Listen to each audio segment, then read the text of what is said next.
কিয়ামত পর্যন্ত সওয়াব পাবেন।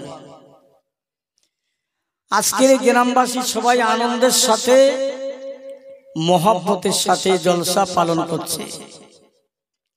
আমি আজকে আপনাদের কাছে একটা নীতিগত কথা বলবো। নীতিগত কথা, আল্লাহ যদি রাজি হয়। মানুষ একটা বাংলা কথায় বলে শৈলী সম্পত্তি না শৈলী নিষ্পত্তি। শৈলী সম্পত্তি না শৈলী নিষ্পত্তি। আল্লাহ পাক রব্বুল আলামিন কালামুল্লাহ শরীফে বললেন, ইন্নাল্লাহা মাআস সাবিরিন, বান্দা তোমরা সবর করো। সবর করা, যে ব্যক্তি সবর করে আল্লাহ পাকের সঙ্গে, সবর কান্নে ওয়ালাদের সাথে আল্লাহ থাকে। তো সবর করেছিলেন একজন সঙ্গে, আল্লাহর প্রতি সবর রেখেছিলেন, ধৈর্য রেখেছিলেন একজন বাদশাহ। সে কি বাদশাহ আমি তার ইতিহাস পড়িনি, তবে যোগ্য আলেমদের মুখে শুনেছি। কোন ইতিহাস কত পৃষ্ঠায় আছে আমি তা বলতে পারবো না। বাদশার নাম ছিলেন বাদশাহ আজিজ, দাতা বাদশাহ, দানি বাদশাহ, আল্লাহর মাহবুব বান্দা। তো হঠাৎ আল্লাহ পাকের শান, এমন একটা ব্যাধি হলো, রোগ হলো, যে রোগের কারণে এত কঠিন ব্যাধি, কঠিন একদম বেমারি হয়ে গেলেন। কত ডাক্তার, কত বই দিয়ে, কত চিকিৎসা, কত ঔষধ খাওয়ানো হলো, বাচ্চার রোগ নির্ণয় হচ্ছে না। সে যে বেশ একটা ডাক্তার বাবুর কাছে গেলেন। তিনি ডাক্তারের ডাক্তার, আল্লাহর ওলি মানুষ। তিনি বলছেন, দেখুন আপনার এই রোগটা ভালো হবে, সেরে যাবে। একটা কাজ আপনাকে করতে হবে। কি না? কাজটা হলো এই, আপনাকে মানুষের কলিজা খেতে হবে। মানুষের কলিজা। বাদশা বলছে, আমার মানুষের কলিজা খেলে সেরে যাবে? বলছে হ্যাঁ। আমি কোথায় পাবো? বলছে আপনি বাদশা মানুষ, অভাব তো কিছুই নেই, মানুষ কিনলে কত পাওয়া যায়, তার কলিজা খাবে। বাবু বাদশা এসে দরবারে মিটিং করলেন যে আমার এই ডাক্তারে এই বলেছে, এই ওষুধের অনুপান, এই ওষুধ খেলে আমার সেরে যাবে। আমাকে একটা ছেলে তোমরা খুঁজে যেখান থেকে এনে দাও না, এনে দাও। মন্ত্রী মহোদয়কে পাঠিয়ে দিলেন টাকা পয়সা নিয়ে। গ্রামে গ্রামে, পাড়ায় পাড়ায়, মহল্লায় মহল্লায়, এলাকায় এলাকায় ঘুরছে। তবে তিনি বলেছিলেন ছেলেটা হবে এই রকম, যে ছেলে নামাজি, রোজাদার, আল্লাহর ভয় ভীতি যার অন্তরে আছে, যার মধ্যে ধৈর্য আছে, সবর আছে, এরকম ছেলের দরকার। বাচ্চা বহু টাকা পয়সা দিলেন। যেতে যেতে একটা গ্রামে পৌঁছে গেলেন। গিয়ে দেখছে একটা ছেলে বল হাতে করে নিয়ে যাচ্ছে। এই মন্ত্রী থেকে বলছে, বাবু তোমার বাড়ি কোথায়? বলছে হুজুর ওই যে আমার বাড়ি।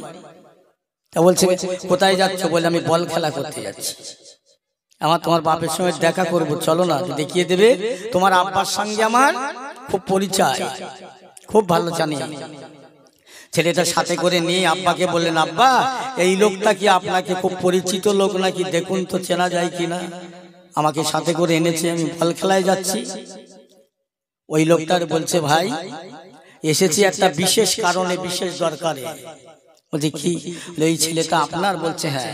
ওই ছেলেটা আপনাকে বিক্রি করতে হবে। যে কি বলছে? ছেলেটা বিক্রি করে। কেন? খুব দরকার, আপনাকে 1 লক্ষ টাকা দেব। টাকার লোভ দেখিয়েছে, ভুলে গেলে। এই খবরদার আপনার বিবিকে বলবে না। তবে আবার একই দিনই আপনার ছেলেকে কালকে নিয়ে যাব না, আমি 1 মাস আপনার ঘরে থাকবো।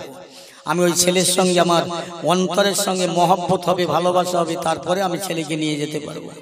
1 মাস থাকাই খায়।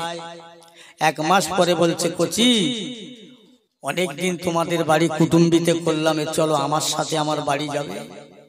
ছেলে নিয়ে যাবে। সকালবেলা উঠে মা কাপড় পরিয়ে দিচ্ছে, জামা পরিয়ে দিচ্ছে, মা কাঁদছে। বাচ্চা জিজ্ঞেস করছে, মা কাঁদছো কেন?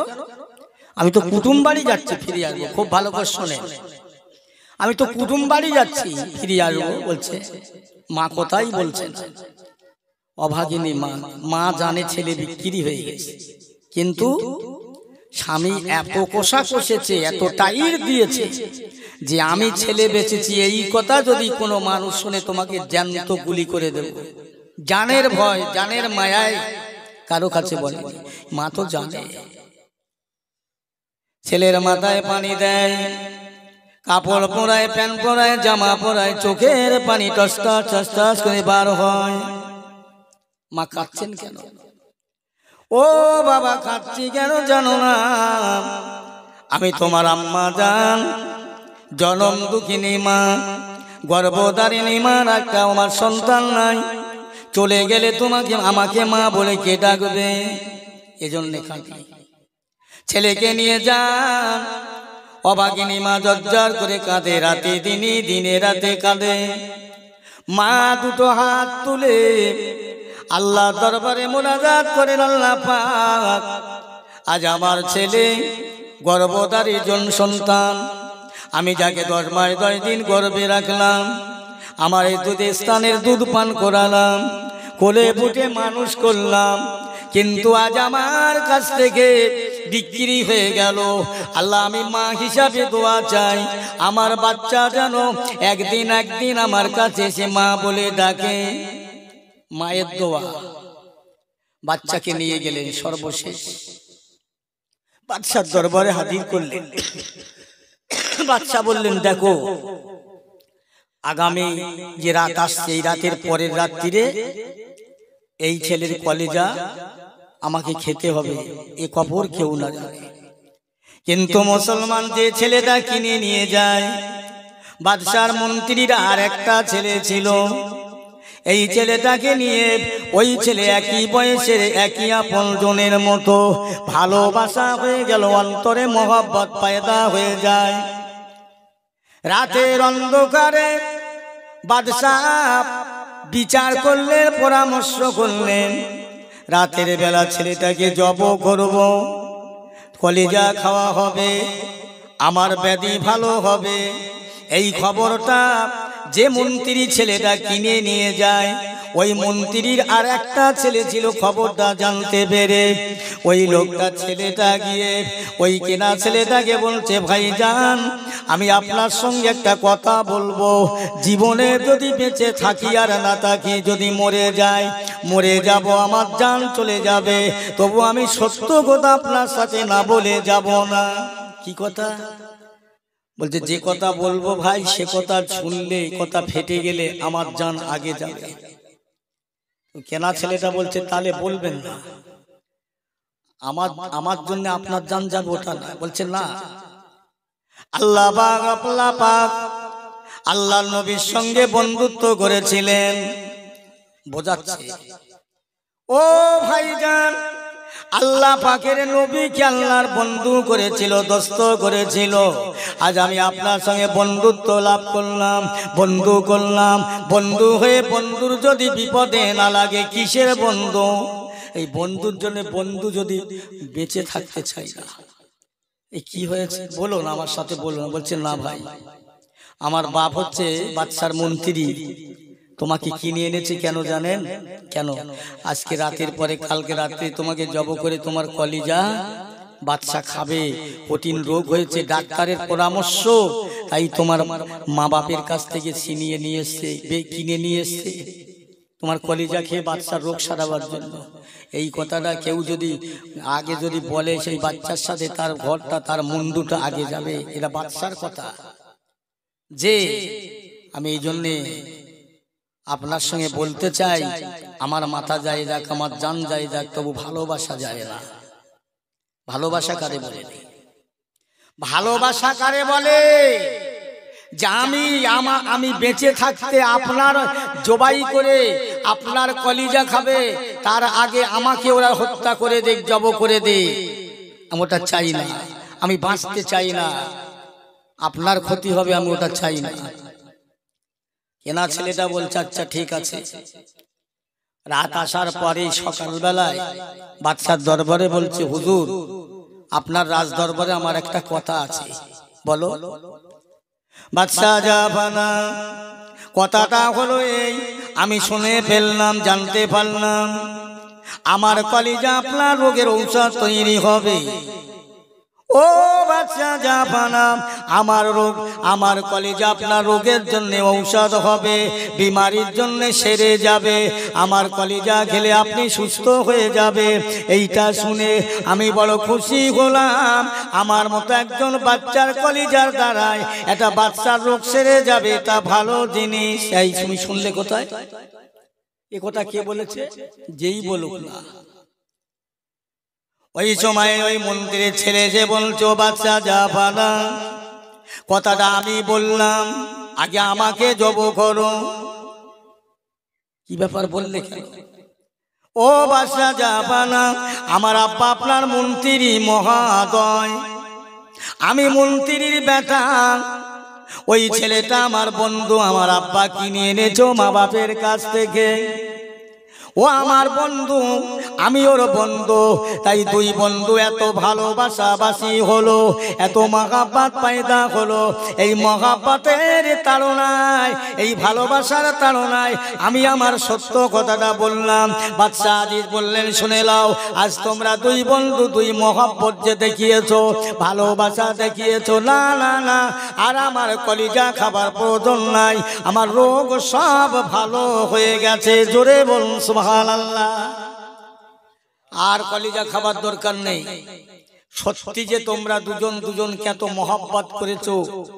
আল্লাহর নবী বলেছেন, এক মুমিন আর এক মুমিনের ভাই, সে যত দূরের মানুষ হোক, এক মুসলমান আর এক মুসলমানের ভাই, মার পেটের ভাই আর এক ভাই ভাইয়ের সাথে হয় না। জলসা ঘন ঘন হচ্ছে, মসজিদ বাড়ানো হচ্ছে, আজান 5 ওয়াক্ত বাকায়দা ঠিক হচ্ছে, কথা বুঝছেন? নামাজ যারা পড়ে না, ওদের মশলা শুনলে মনে হবে পাক্কা মুফতি সাহেব, অথচ 1 ওয়াক্ত নামাজ পড়ে না। ও জিজ্ঞেস করলে ওজুর কটা ফরজ, ও মাথা চুলকাবে। ওকে জিজ্ঞেস করা হোক পেশাব ফিরে পানি লওয়া হয়নি কেন, বলছে ভুল কারণে লওয়া হয়নি। বুঝেছেন? ড্যান্স হাঙ্গামায় যাচ্ছে, ওকে জিজ্ঞেস করা হচ্ছে, তুই মুসলমানের ছেলে ড্যান্স হাঙ্গামায় করে, ভাই শয়তানের পাল্লায় পড়ে গেলুম, মত সোজা মুগুর গরম হচ্ছে কবরে। শয়তান গিয়ে দাঁড়াবে, আমি তোরে খারাপ পথে লিগিলুম, ড্যান্স লিগিলুম, তা তুই আমারে ধরিসনি কেন, বাঁধিসনি কেন, মারিসনি কেন, বল। শয়তান সেদিন প্রকাশ্য দাঁড়িয়ে বলবে, কিন্তু আজ তো দেখা যায় না। চালাকি, কায়দা ছাড়ো, দুনিয়ার দিকে তাকাও, একটু ভালো হও, সাচ্চা হও, নামাজি হও, ধৈর্যওয়ালা হও, গরম হয়েও না। গরম হয়ে নমরুদ, ফেরাউন, হামাম, সাদ্দাত, আবু জেহেল, আবু লাহাব, এরা সব না ফ্যানসের মতো ফেটে গেছে। ফ্যানর যেমন ফেটে যায় আওয়াজ বেশি হলে, মানুষ এত গরম হয় ফেটে যায়, ফেটে যাবে, বেশি গরম নয়। ভালোবাসা কারে বলে? বাদশা বলছে আমার রোগ সেরে গেছে। হঠাৎ বাদশা আজিজ বসে আছে, শোনেন, একটা ফকির এসে বলছে, হুজুর আপনার দরবারে এসেছি কিছু পাওয়ার জন্য। তা কিছু টাকা পয়সা দিলেন। বলছে, হুজুর টাকা পয়সা নিতে আসিনি। কি হলে নিতে এসছো? হুজুর আল্লাহ রসুল বলেছে এক মুমিন আর এক মুমিনের ভাই, তা আপনি বাদশা, আপনি তো মুসলমান, তা আমার একটা আশাটা আবদার মানবেন না? তা দাবি কি? বলছে, আমার বড্ড আশা হুজুর, আপনার ওই মাথার টুপিটা, রাজ মুকুটটা আমার মাথায় একটু দিলে আমি বড় খুশি হতাম। দিয়ে দিলে, দাও। বাদশার ফৌজদারের দরবারে ফকির বলছে, দেখো আমি যেটা চাইবো যদি না দাও, কাল কিয়ামতে আপনাকে আল্লাহ পাকের দরবারে আপনার বিরুদ্ধে নালিশ করব, অভিযোগ করব। বাদশা বলে কথা, আল্লাহওয়ালা বলে কথা। টুপিটা দিলেন। টুপিটা দেওয়ার পরে বলছে, হুজুর শুধু টুপি মাথায় দিলে কি আর হয়? আশা মেটে আপনার এই রাজকীয় পোশাকটা খুলে দিলে হয় না? একটু কিছুক্ষণের জন্য খুলে দিলে, পড়লেন। পরে বলছে, হুজুর আর একটু আশা মনের, আপনার রাজ দরবারে একটু বসার সময় দিলে হয় না? বাদশা বললেন, বসো। বসে বলছেন, হুজুর আর একটা কথা, আপনার কাছে এই 4 দিনের জন্য রাজত্বটা লিখে দেন না, যদি না দেন কাল কিয়ামতে আপনার বিরুদ্ধে আল্লাহর কাছে নালিশ করব। আল্লাহর ভয় রেখেছে, লিখে দিলেন 4 দিনের জন্য। যেই লিখে দেওয়া হলো, ও ফকির সাহেব বলছে, এখন বাদশা কে? বলে, তুমি। আগে ছিল কে? আমি। এখন তুমি ফকির, আমি বাদশা। তাহলে আমি যা বলবো আমার কথা মানবে? বলছে হ্যাঁ। বলে এই মুহূর্তে তোমার এই রাজ্য ছেড়ে চলে যেতে হবে, নাইলে যেখানে দেখবো জীবনের মতন তোমাকে কারাগারে বদ্ধ করো, জীবনে সূর্যের আলো দেখাবো না। বাদশা হয়ে গেল ফকির। আল্লাহর বান্দা আল্লাহর ভয় অন্তরে রাখলেন, ধৈর্য ধরলেন, সবর করলেন। রাতের অন্ধকারে বিবিকে ডাকতে লাগলেন, ও বিবি সাহেবা ওঠো, আর দেরি করো না, ঘুমায়ও না। হজর বাদশা কি হলো?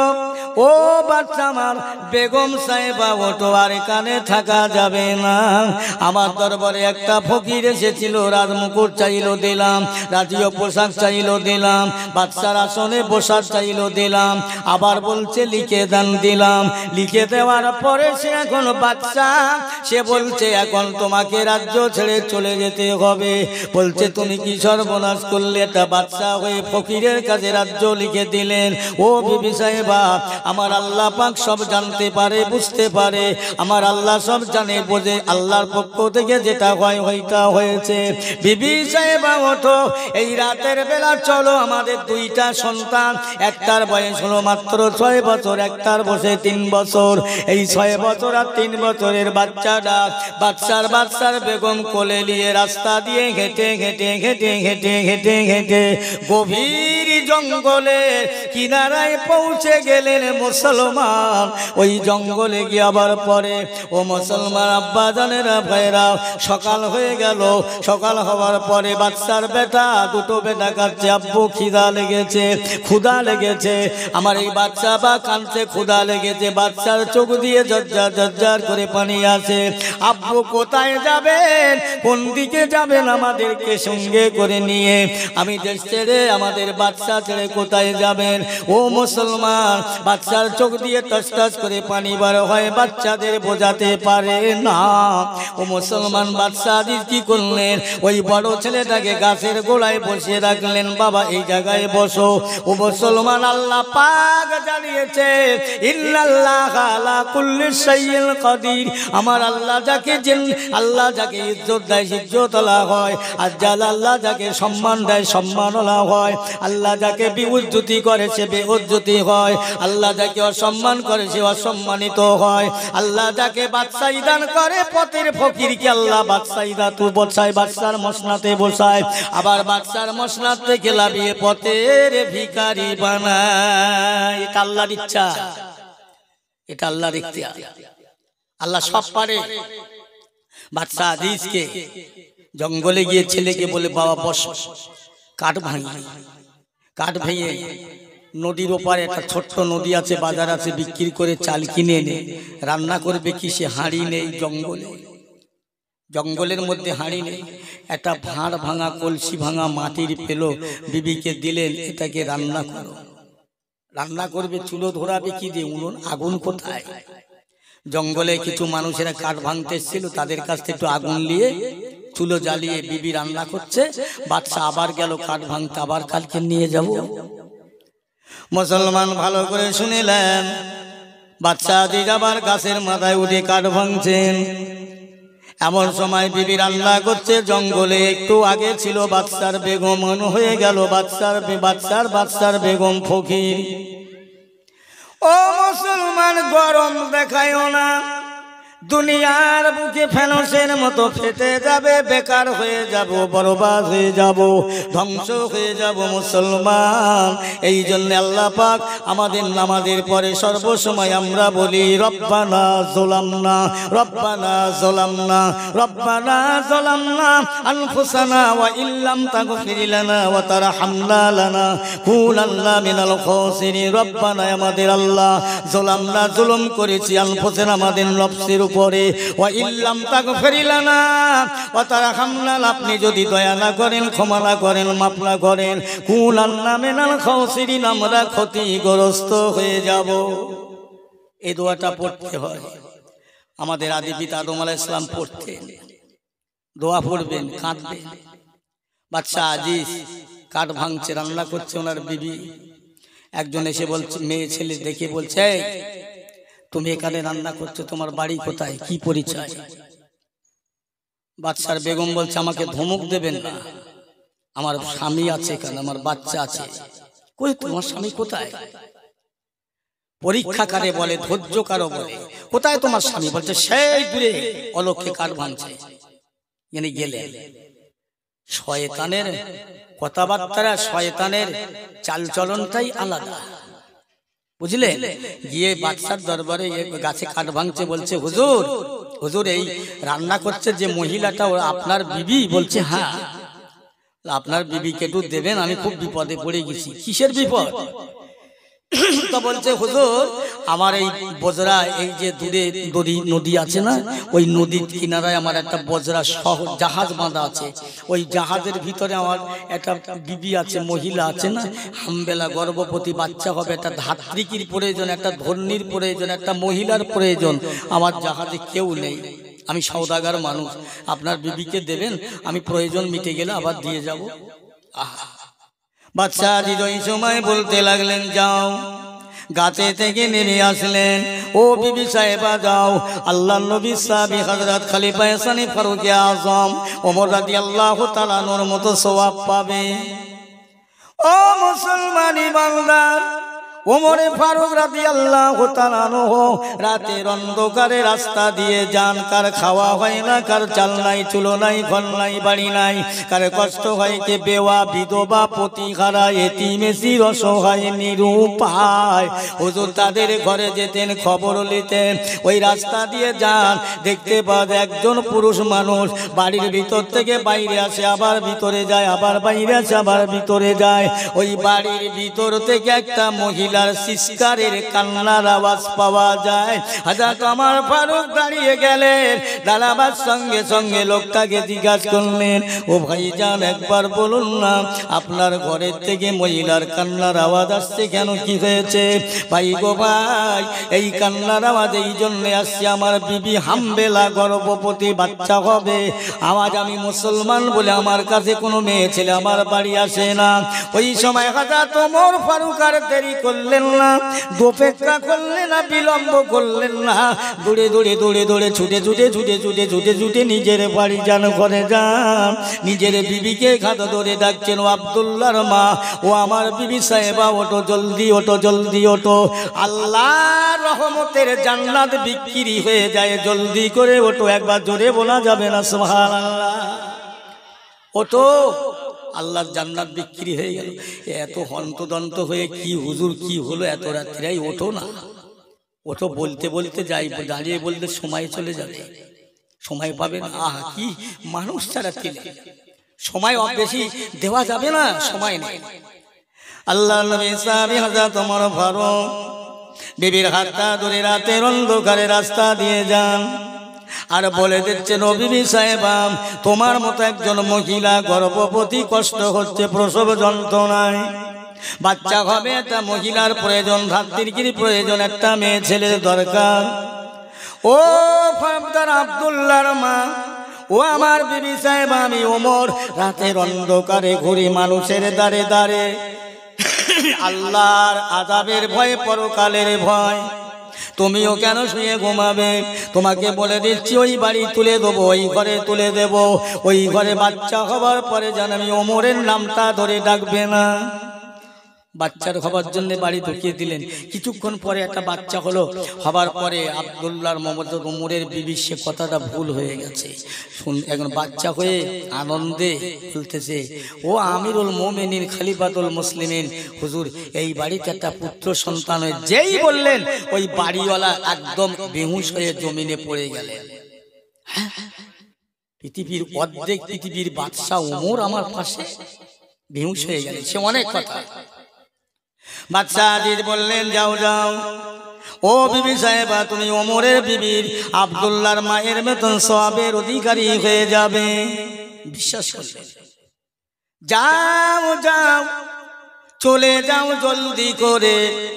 ও ভাইজান, তোমার সমস্যা মিটে গেলে, চাহিদা মিটে গেলে আমার বিবিকে আমার জায়গায় পৌঁছে দেবে। হ্যাঁ, কথা দিয়ে যাচ্ছি, দিয়ে যাব।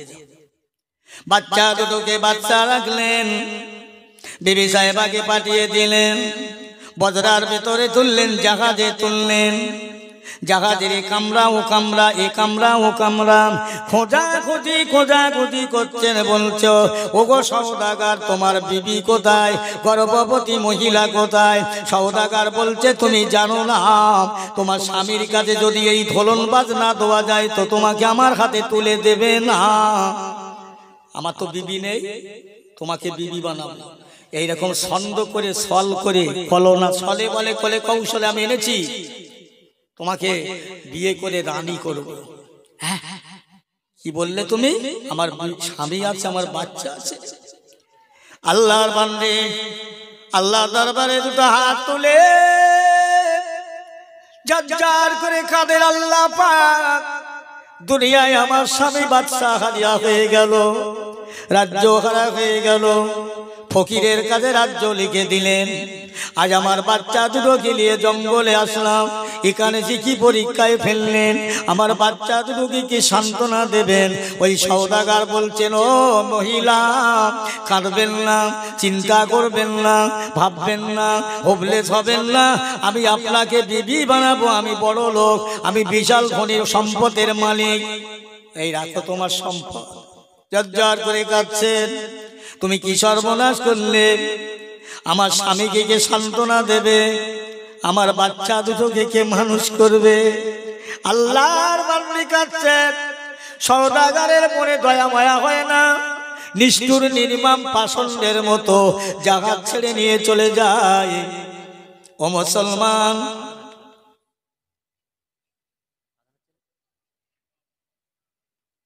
সাতটা বেজেছে,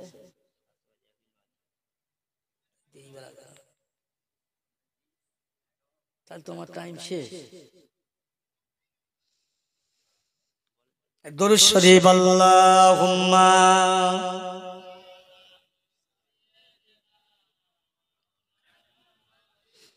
ওয়া আলা আলি সাইয়্যিদিনা। মাটির ঘর, মাটির বাড়ি, মাটি হবে মোদের বিছানা। মাটির ঘর, মাটির বাড়ি, মাটি হবে মোদের বিছানা। এই মাটি দিয়ে চাপা দেবে অতি সাদের মুখখানা। জোরে জোরে আল্লাহুম্মা সাল্লি আলা মাওলানা মুহাম্মদ ওয়া আলা আলি।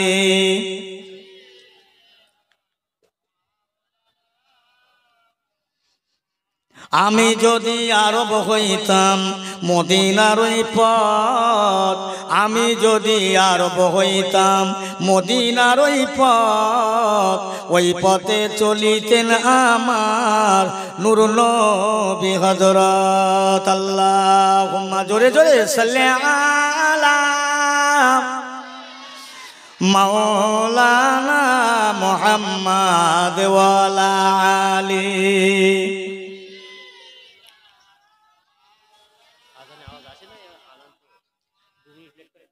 এইবার আজান হচ্ছে।